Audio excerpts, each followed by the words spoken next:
big old world. Remember we looked at the world last time? And we talked about how Canada was up here. We made our notebooks from Canada. And then we went to the United States. We made our talking sticks. Okay, this time we're going to leave North America. We're going to jump over to Africa. This continent right here, is called Africa. You know what lives in Africa? You know how if I go outside, I see little squirrels running around and birds flying around? If they go outside in Africa, guess what they see? Elephants walking around and lions. We're going to one little spot of Africa though, right here. This is the green spot, and that's Egypt. Let's see what it looks like in Egypt. Does that look like it looks in Canada? No. It looks icy there. That looks hot. Yeah. It was really cold in Canada where we were in the Arctic. This in Egypt is hot. It's the desert. So like Ashley said, it's covered in sand and you'll burn your feet. Yeah. In Egypt, they have these things right here. Come, you know what these are called? Pyramids. When people die, they stick them in there. So it's like a big tomb. Here's some of the animals that live in Egypt. See, does anybody ever see this?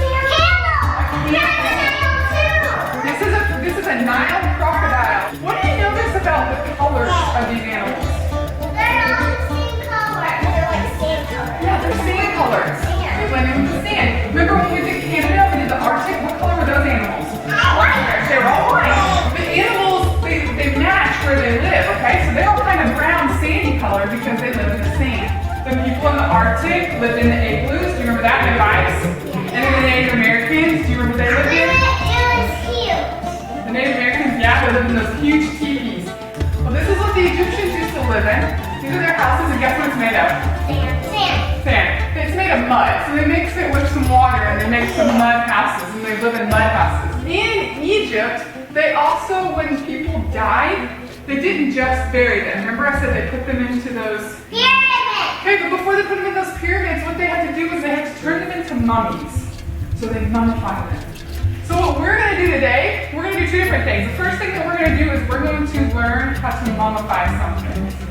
Your apple, it died. I'm so sorry. Here's your apple. Here's your apple. When they were making their mummies, they wash off the dead body. They want to make sure it's really, really clean.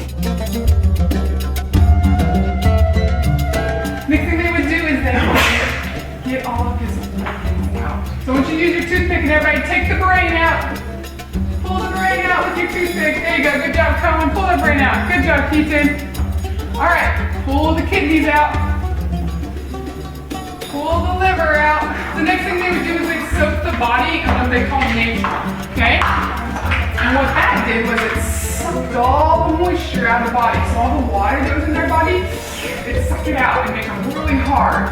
Okay? So we're going to soak our dead apples into natron. So what I want you to do is take your apple and put it inside your tube. This is your tube. And then we're going to take our Red Bull, or pick up your Red Bull, dump it into the bowl with the other powder in it.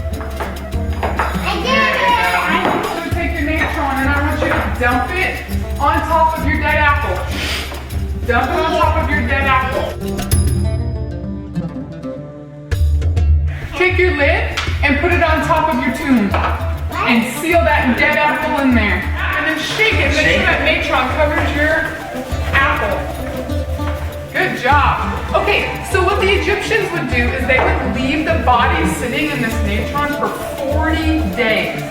We're not going to leave it that long. You guys just have to leave it a week. So what you're going to do is you're going to take this home and you're going to leave it in your room for 1 week.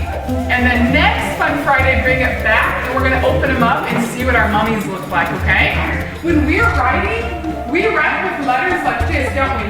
Yeah. Yeah. But you know what? The Egyptians, they have letters too, but theirs look different from ours. You want to see what theirs look like? So if they wanted to write an A, they had to draw a bird. And if they wanted to draw an L, they had to draw a lion. All right, these are called hieroglyphs because they're symbols that stand for letters. I was digging in the dirt and look what I found.